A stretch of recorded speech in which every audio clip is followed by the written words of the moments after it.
Hello everyone, I am Nikhil Pandey. Welcome you all to my channel dream शिक्षा। Students, last session में हमने general knowledge का part 4 discuss किया था, जिसमें हमने word epithets, islands of the world and the mystery of Stone Age in topics को discuss किया था। आज की सेशन में हम पार्ट 4 डिस्कस करने वाले हैं। सो स्टूडेंट्स, ध्यान से देखिएगा और चीज़ों को समझिएगा। स्टार्ट करते हैं आज का सेशन। सो फर्स्ट टॉपिक है आज का हमारा वर्ल्ड फेमस रेसिडेंस। ये वर्ल्ड में फेमस रेसिडेंस है। And official residence is the residence at which a nation head or leader of international organization and other senior figure officially reside. तो world famous residence का मतलब क्या होता है? जो किसी देश के लीडर होते हैं या किसी नेशन के लीडर होते हैं, बड़े बड़े लीडर, वो कहाँ पे उनका रेसिडेंस है, कहाँ पे रहते हैं, उनके बारे में बात करेंगे आज हम। उनका ऑफिशियल रेसिडेंस कहाँ है, ये हमेशा चर्चा का विषय होते हैं, ठीक है ना। तो उनके फेमस रेसिडेंस के बारे में बात करेंगे जहाँ पर उस देश का लीडर रहता है। ओके, सो स्टार्ट करते हैं। First, official residence of the king and queen of Britain. जहाँ पर किंग और क्वीन या फिर किंग या फिर क्वीन ब्रिटेन की रहती हैं, उसका ऑफिशियल रेसिडेंस कौन सा है? इसका ऑफिशियल रेसिडेंस है Buckingham palace. Buckingham palace, let me right. आपके पास ऑप्शंस दिए हैं, आपको चूज करने हैं, बट फिर भी मैं आपको बता दे रहा हूँ। ऑप्शंस देखेंगे तो 9 मिलेगा आपको लिस्ट से। ओके, सो ऑप्शन देखेंगे तो हमको 9 मिलेगा, बट अगर लिखते हैं तो क्या मिलेगा? Buckingham palace. क्या बोलेंगे? बकिंगम पैलेस, जहाँ पे महारानी या महाराज ब्रिटेन के रहते हैं, उसको हम क्या कहते हैं? Buckingham palace. Okay, option number 9 यहाँ पे है, ठीक है। तो इस तरीके से आपको देखना है। नाउ हम बी सॉल्व करेंगे। Official residence of the Indian president. तो हमारे देश के राष्ट्रपति कहाँ पे रहते हैं? बहुत कुछ सुना होगा आपने, बिल्कुल आपके नेम से मैच होता हुआ है। हिंदी में प्रेसिडेंट को क्या बोलते हैं? राष्ट्रपति। तो ये रहते हैं हमारे राष्ट्रपति भवन में। कहाँ रहते हैं? राष्ट्रपति भवन में। ओके, राष्ट्रपति भवन में। और हमारे देश के राष्ट्रपति हैं कौन? आप सभी को पता होगा कौन है? रामनाथ कोविंद जी। कौन है? रामनाथ कोविंद जी हमारे राष्ट्रपति हैं, जो कि कहाँ रहते हैं? राष्ट्रपति भवन में, ठीक है। हमारे देश के पहले राष्ट्रपति कौन है? सो पहले राष्ट्रपति कौन है? राजेंद्र प्रसाद जी। कौन है? राजेंद्र प्रसाद जी, ठीक है। बात करते हैं ई की। अब मैं पहले सी नहीं कर रहा हूँ, पहले ई कर रहा हूँ, इसलिए क्योंकि मेरे पास पीपीटी इस फॉर्म में। ओके, तो सबसे पहले मैं ई डिस्कस करता हूँ। तो इसका आंसर पहले का क्या था? 9 एंड दूसरे का क्या है? 10। नाउ अगला, official residence of the south Korean head of the state. अब साउथ कोरिया के हेड का ऑफिशियल रेसिडेंस कौन सा है?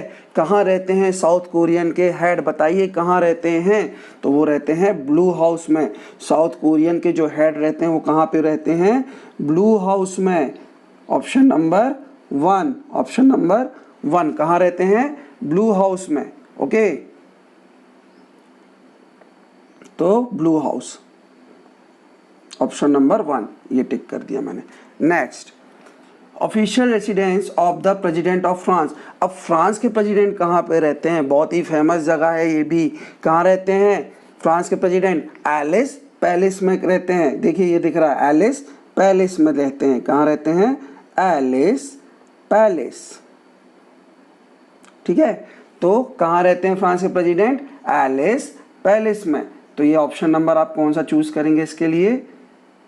6th, ठीक है। Let me right 6th। ये वाला 10 था। सो ए वाले का ऑप्शन 9 है, डेट इज बकिंगम पैलेस। आपकी क्वीन ऑफ ब्रिटेन कहाँ रहती है? King of Britain Buckingham palace में। अगर हम बात करते हैं हमारे इंडिया की, तो इंडिया के प्रेसिडेंट कहाँ रहते हैं? राष्ट्रपति भवन में।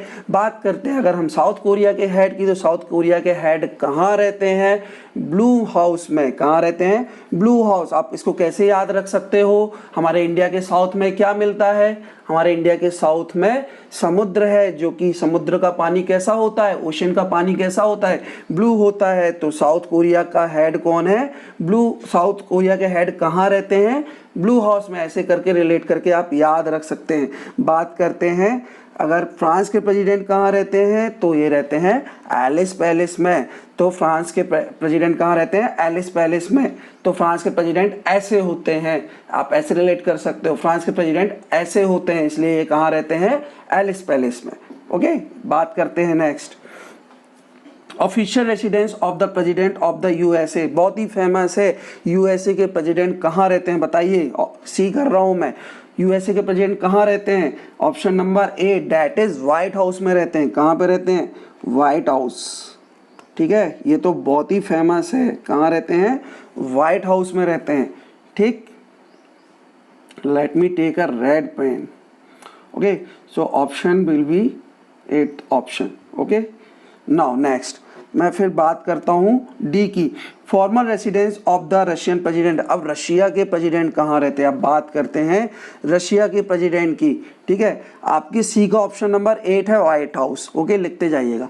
देन मैं बात कर रहा हूँ formal residence of the Russian president. अब रशिया के प्रेसिडेंट कहाँ रहते हैं, ग्रैंड क्रेमलिन पैलेस। कहाँ रहते हैं, Grand Kremlin Palace, Grand Kremlin.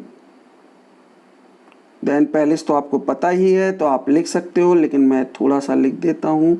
तो कहाँ रहते हैं, ग्रैंड क्रेमलिन पैलेस में रहते हैं। ठीक है, आपकी अगर बुक में अगर ऑप्शन देखना चाहेंगे तो कौन सा ऑप्शन सही है, सेकेंड ऑप्शन। कौन सा ऑप्शन सही है, सेकेंड ऑप्शन। ठीक है, तो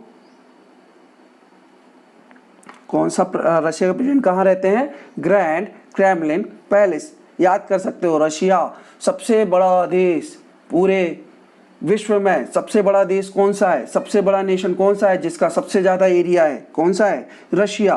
तो जब रशिया का नाम ही बड़ा है, जमीन इतनी सारी है उनके पास, इतना बड़ा देश है, तो काम भी कुछ ग्रैंड ही होगा। तो आप कैसे याद रख सकते हो, ग्रैंड क्रेमलिन पैलेस। ग्रैंड बात कर रहे हैं, ग्रैंड यानी बड़ा, है ना।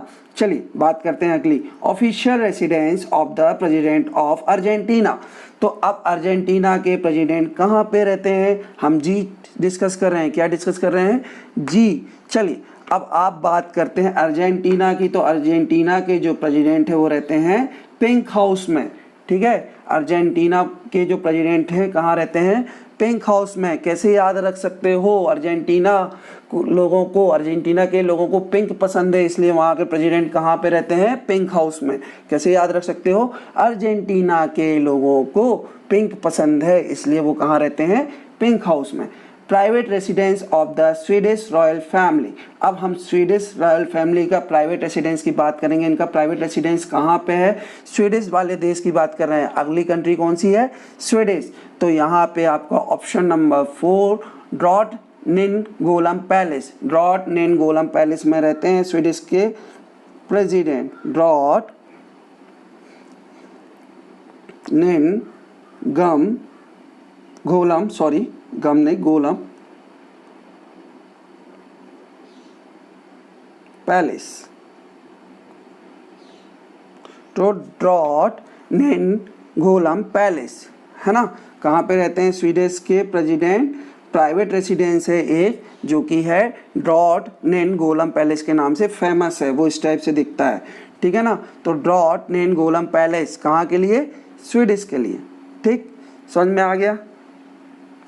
आप याद करना है तो आप थोड़ी सा ऐसे याद कर सकते हो कि जो स्वीडिश के प्रेसिडेंट है, स्वीट से आप रिलेट कर लोगे कि स्वीट क्या होगा, स्वीट डिश।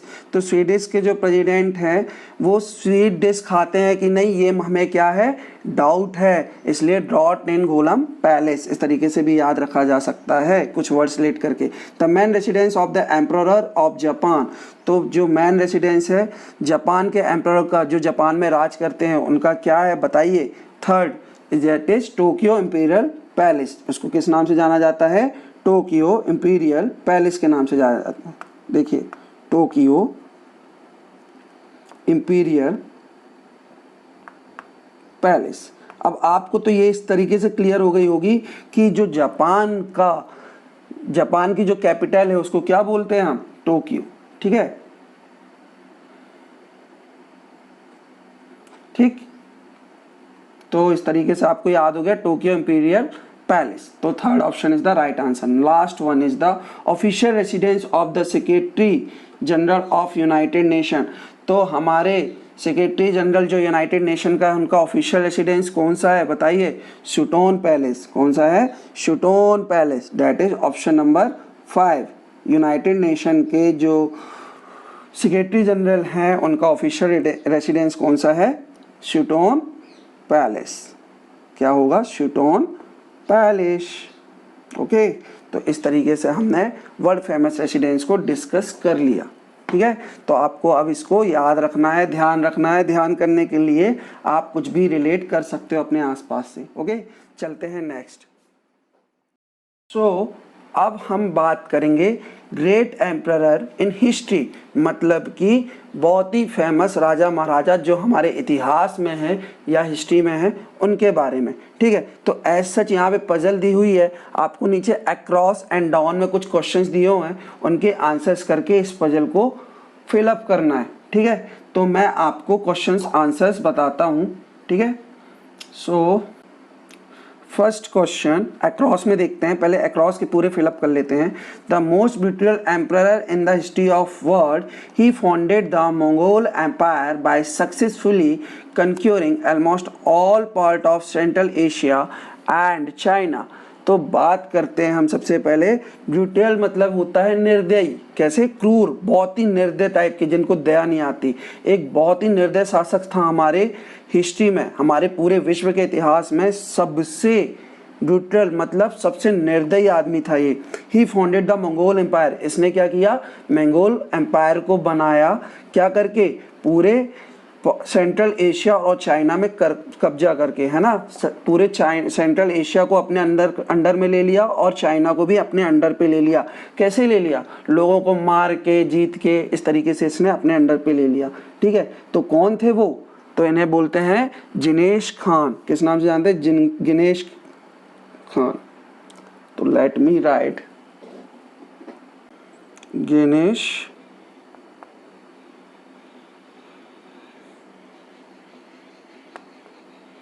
खान। तो फर्स्ट आंसर है गिनेश खान। अब आपको इसको फिलअप करना है। किस में फिलअप करना है? यहाँ पे, ये गिनेश खान यहाँ फिलअप होगा। ठीक है, तो ये इस तरीके से दिखते थे थोड़ी सा। गिनेश खान 1 लिखा भी है, तो आपको फिलअप करना है। ओके, तो आप फिलअप कर लीजिएगा। नंबर भी पड़ा है कहाँ पे क्या फिल करना है, मैं आपको आंसर्स बताता जाता हूँ। फर्स्ट डिस्कस कर लिया हमने, अब सेकेंड की बारी। Now, a great Mughal ruler of India, also known as Shahenshah. Question number 3 देखिएगा यहाँ पे, a great Mughal ruler of India, also known as शहंशाह। इन्हें हम मुगल रूलर की बात कर रही है। मुगल रूलर थे, पहले हमने किसकी बात की थी? मंगोल की। अब हम मुगल रूलर की बात कर रहे हैं। ये इंडिया के शासक थे, इनका नाम शहंशाह भी था। He ascend the throne at the age of 13 only. इनको 13 साल की उम्र में ही सिंहासन मिल गया था। एंड विद इन 20 ईयर्स ही conquered entire north and central India. और 20 साल की उम्र में ही इन्होंने पूरे नॉर्थ और सेंट्रल इंडिया को अपने अधीन कर लिया था। And brought it under his rule, और यहाँ पे ये रूल करने लगे थे। वो कौन थे बताइए? अकबर। कौन थे? अकबर। ठीक है, बहुत फेमस होंगे ये तो, आप जानते होंगे। जोधा अकबर सीरियल भी आता था, इस तरीके के कुछ सीरियल भी आते हैं।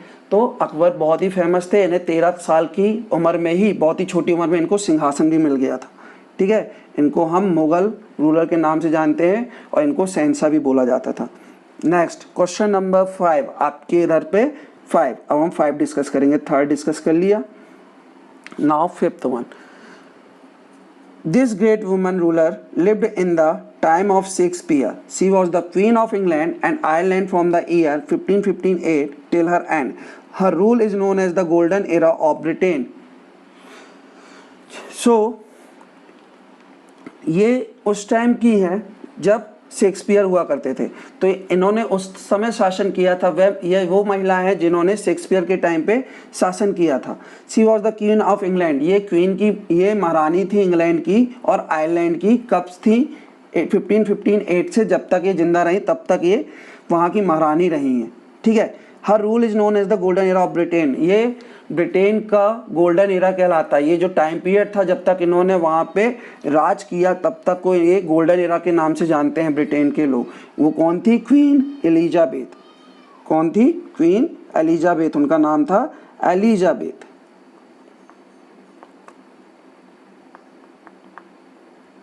तो क्वीन एलिजाबेथ। ओके, सो आपको फिफ्थ आंसर मिल गया है, क्वीन एलिजाबेथ। नाउ नेक्स्ट मैं रफ करता हूँ, नेक्स्ट क्वेश्चन डिस्कस करता हूँ।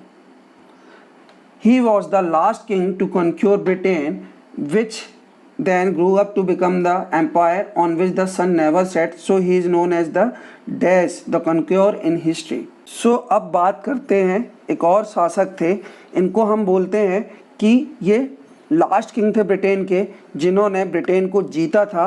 उसके बाद इन्होंने अपने एम्पायर को बढ़ाते गए, बहुत बड़ा करते गए साम्राज्य अपना, और यहाँ पे कभी भी उसके बाद सूरज नहीं डूबा। मतलब ये कभी वहाँ पे कुछ कमी नहीं आई, हमेशा उन्नति होती रही उनकी। ठीक है, so he is known as the, तो इनको हम किस नाम से जानते हैं? इनको हम द कॉन्क्वरर के नाम से भी जानते हैं, मतलब विजेता।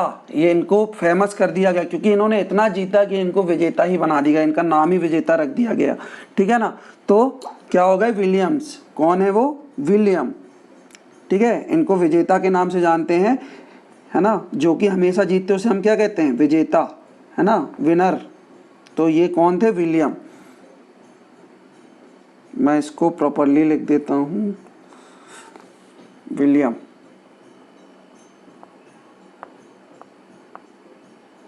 IAM, William. ओके, तो कौन थे? विलियम।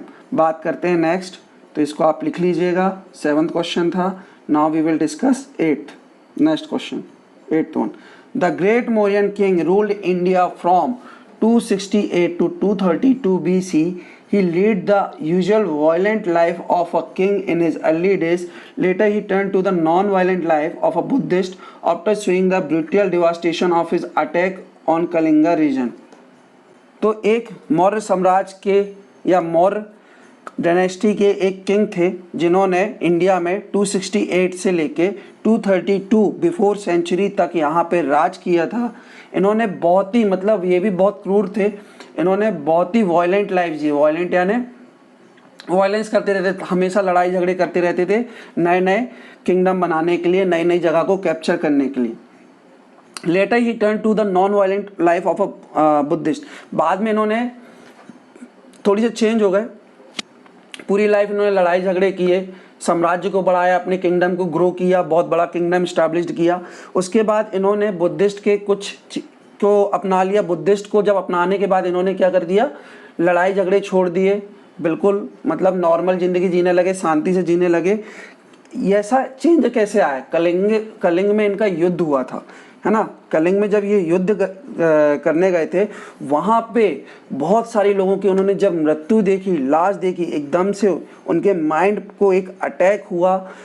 उनको चीज़ें कुछ रियलाइज़ हुई कि नहीं यार, ये मैं क्या कर रहा हूँ, गलत कर रहा हूँ, मैं लोगों का खून बहा रहा हूँ, लोगों को मार रहा हूँ। यहाँ से उनके अंदर चीज़ें एकदम से चेंज हो गई, उनकी सारी क्रूरताएँ ख़त्म हो गई। वहाँ पे उनको एहसास हुआ कि वो कुछ गलत कर रहे हैं, तो वहाँ से वो चेंज हो गए और उन्होंने क्या कर दिया? खून खराबा, मारपीट छोड़ दी। ठीक है, और शांति से अपना जीवन व्यतीत करने लगे और बुद्धिस्ट जी को मानने लगे। वो कौन थे? अशोका जी थे। तो कौन थे? अशोका, या अशोक भी बोल सकते हो आप। बहुत ही फेमस है, इनके ऊपर मूवी भी है, आप चाहें तो देख सकते हैं। अशोका, ठीक है, बहुत ही फेमस है। अभी लास्ट ईयर शायद इनके ऊपर सीरियल भी आता था। बहुत ही फेमस है और बहुत ही अच्छी किंग भी थे। इन्होंने लाइफ में चेंज आया था कलिंग के युद्ध के बाद। इनके नाम पे बहुत सारे अभी भी चीज़ें हैं, है ना, आप देखते होंगे। सांची का स्तूप इन्हीं के लिए फेमस है। ठीक है, चलिए नेक्स्ट डिस्कस करते हैं। ये बुद्धिस्ट को बहुत मानते थे। नाउ सेकेंड वन, डाउन की बात करते हैं। अब डाउन में आ गए हम, इस पर सेकेंड क्वेश्चन डिस्कस करेंगे। The great French emperor who conquered the entire Europe under his rule is one of the best known emperor in the world. He was dash Bonaparte. अब बहुत ही ये फ्रेंच के फेमस राजा हैं, है ना। इन्होंने पूरे यूरोप को जीत लिया था। अब यूरोप एक कंटिनेंट था, यूरोप एक बड़ा कंटिनेंट है, पूरे यूरोप को इन्होंने क्या कर लिया था, जीत लिया था। He is one of the best non empire, इनको वर्ल्ड का बहुत ही फेमस एम्पायर माना जाता है, बहुत ही फेमस है पूरे वर्ल्ड में। इनको किस नाम से जाना जाता है, नेपोलियन। किस नाम से जाना जाता है, नेपोलियन। कौन थे वो, नेपोलियन। ठीक है, इन्होंने सारे यूरोप को अपने कब्जे में ले लिया था, या वहाँ पूरे यूरोप में रूल करने लगे थे, पूरे यूरोप को जीतने के बाद। ओके, तो इनका नाम क्या था, नेपोलियन। ठीक है, चलिए नेक्स्ट डिस्कस करते हैं।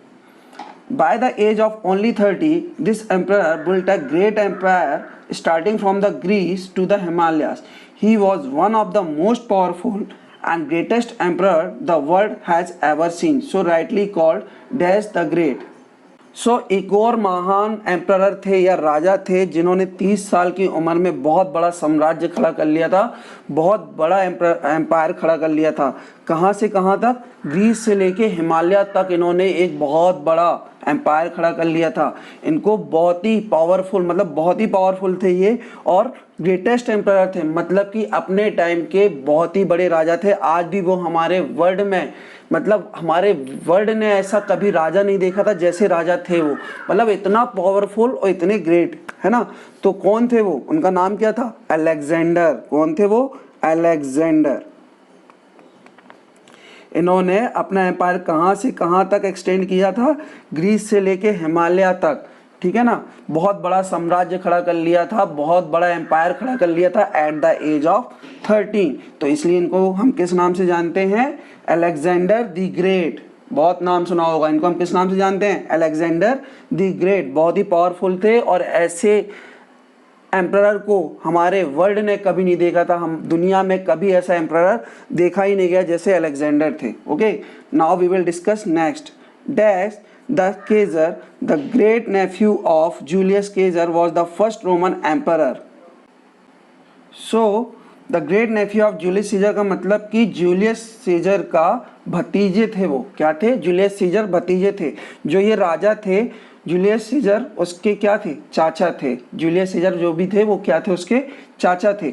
ये रोमन एम्परर, मतलब was the first Roman emperor. ये रोमन एम्परर, पहले रोमन एम्परर थे। कौन थे, रोमन के पहले राजा थे। कौन थे बताइए, तो इसको जानते हैं हम अगस्तस के नाम से।